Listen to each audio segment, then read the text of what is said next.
Assalamualaikum warahmatullahi wabarakatuh. Alhamdulillahirrabbilalamin.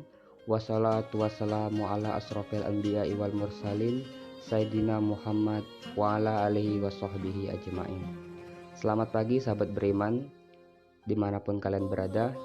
Semoga tetap dalam lindungan Allah Subhanahu wa ta'ala. Pada kali ini kita akan saksikan perdebatan antara saya dengan seorang misionaris, membahas sebuah tema yang berjudul apakah Paulus itu dikenal oleh Al-Quran? Bagaimana keseruannya? Mari kita simak bersama-sama.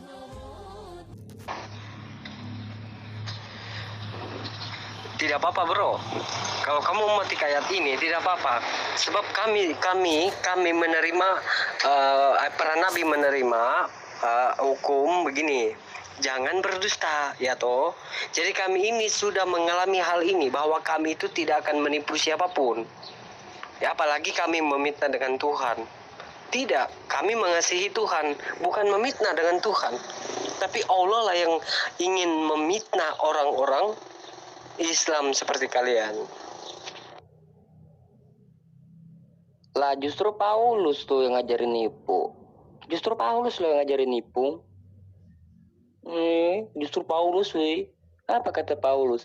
Kalau dengan dustaku kemuliaan Allah menjadi lebih besar, kenapa aku harus dihakimi oleh manusia?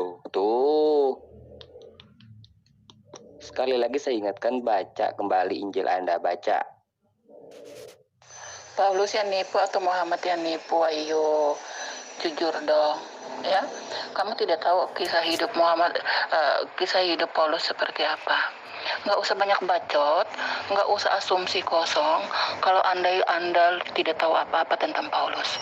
Itu dulu kisah hidupnya seperti kalian, jahat, suka membunuh, suka fitnah, ya. Tidak mau orang memanggil nama Yesus, dibunuh. Persis kalian tahu, ya. Seperti ajaran kalian yang membunuh orang tidak seiman dengan kalian. Persis Paulus dulu. Karena itu pada saat perjalanan dia ke Damstik untuk membunuh orang-orang Kristen, saat itulah Yesus menangkap dia, membuat dia bertobat. Kisahnya ada di dalam Kisah Para Rasul 9. Paulus bertobat. Jadi kalau Anda tidak tahu apa-apa, lebih baik Anda banyak bacot. Cari kisah hidup nabimu, bagaimana cara dia hidup selama dia ada di dunia. Apakah dia benar-benar nabi atau bukan? Nggak usah bicara soal keyakinan orang. Cari tahu nabi lo, cari tahu Allah ada atau tidak. Nggak usah bicara soal rasul orang agama lain. Cari tahu nabi lo sendiri. Apakah dia itu seorang yang wajib dicontohin atau tidak? Cari tahu kehidupan dia seperti apa. Mendalami Al-Quran lo, ya. Cari tahu kisah hidup nabi lo sendiri, tanpa harus Anda mengungkit-ungkit kisah hidup rasul agama lain. Paham loh? Ya jelas Paulus yang nipu, ulang ayatnya ada kok. Saya pakai dalil. Paulus ngomong di Roma, kalau dengan dusta hukum pilihan Allah itu menjadi besar, kenapa aku harus dihakimi oleh manusia? Nah, berarti Paulus ngajarin nipu. Kalau saya kenal Paulus itu seperti apa. Dia itu pembunuh, perampok, penipu. Nah, itu kisah-kisah Paulus. Ya, itu saya kenal kok sama Paulus. Penipu, pembunuh, perampok, pendusta, yaitu Paulus. Saya kenal Paulus. Dan juga perjalanan Paulus ke Damsik itu pertentangannya juga besar. Di satu ayat mengatakan Paulus melihat tapi tidak mendengar. Di ayat lain mengatakan Paulus mendengar tapi tidak melihat. Jadi pertobatan Paulus gagal total alias kontradiksi. Tuh.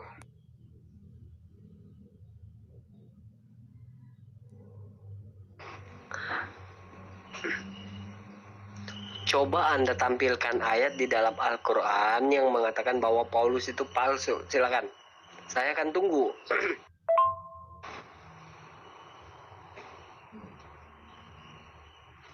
Saya akan tunggu. Di mana di dalam Al-Quran dikatakan bahwa Paulus itu palsu begitu. Saya akan tunggu. Tampilkan ayatnya. Mana mungkin. Gini, Paulus nggak dikenal Al-Quran. Justru Paulus dikenal kitabmu sebagai pembohong, penipu. Coba baca kitab Roma. Baca kitab Roma. Jikalau kemuliaan Allah itu kan dustaku, kenapa kau harus dihakimi oleh manusia? Berarti ngajarin nipu siapa? Ya udah, fix berarti penipu. Terus, di mana pembuktian kamu bahwa Paulus itu palsu? Sementara di dalam Al-Quranmu sendiri mengatakan bahwa Paulus itu adalah rasul dari Allah yang tertinggi, yang mempunyai kekuatan dari yang lain. Jangan menipu, jangan berdusta. Kamu itu mendustakan ayat-ayat Al-Quran sendiri. Kamu benar-benar yang mendustakan perkataan Allah. Allahmu berkata bahwa Paulus itu adalah rasul yang terhebat karena mempunyai bimbingan Roh Kudus. Apakah kalian masih membantah dengan ayat Al-Quran kalian? Kalian yang sedang berdusta dengan ayat-ayat Al-Quran. Jangan mendustai kitab kalian sendiri. Bukan saya yang menulis bahwa Paulus itu rasul yang terhebat, tetapi Al-Quran sendiri yang menulisnya. Allah sendiri. Jadi jangan berdusta. Kamu mau mendustakan Allah kalian? Kalian ingin lebih hebat daripada Allah kalian? Karena Allah kalian itu batu. Mana ada Al-Quran ngomongin Paulus rasul tertinggi? Goblok yang dipelihara. Mana ada. Paulus nggak dikenal sama Al-Quran. Paulus dikenal sama Roma tuh. Di Roma, Korintus. Tuh di Paulus tuh. Apa coba jawaban Paulus sendiri? Coba jawaban Paulus apa coba? Kalau karena dustaku kemuliaan Allah itu menjadi lebih besar, kenapa kau harus dihakimi oleh manusia? Berarti Paulus ngajarin berdusta. Anda harus baca di surat Yasin ayat 14. Di sana jelas dikatakan bahwa ketiga rasul Allah mengutus 3 rasul. Yang pertama Samiun, yang kedua Yohanan, yang ketiga adalah Bulus. Dan itu ditafsir 3 orang penafsir ulama. Ibnu Ibin, Ibnu Katsir, Ibnu Antabari yang menafsir di surat Yasin ayat yang ke-14.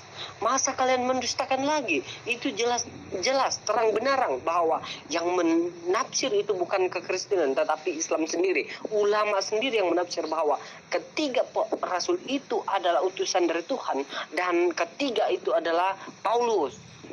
Ya. Kamu jangan mendustakan kitab kalian sendiri. Kalian ingin memenggal kepala Allahmu. Saya juga belajar tafsir. Para ahli tafsir, ya, mereka tidak menafsirkan itu. Mereka mengutip perkataan orang lain, kemudian dimasukkan ke dalam buku tafsirnya. Kalau pentafsir tidak mentafsirkan itu sebagai Paulus, ya. Mereka mengutip tafsir dari mulut orang-orang lain. Mereka tidak menafsirkannya, tetapi mereka mengutip kutipan mulut dari orang lain. Paulus sama-sama sekali tidak dikenal sama Al-Quran. Nggak dikenal sama Al-Quran Paulus.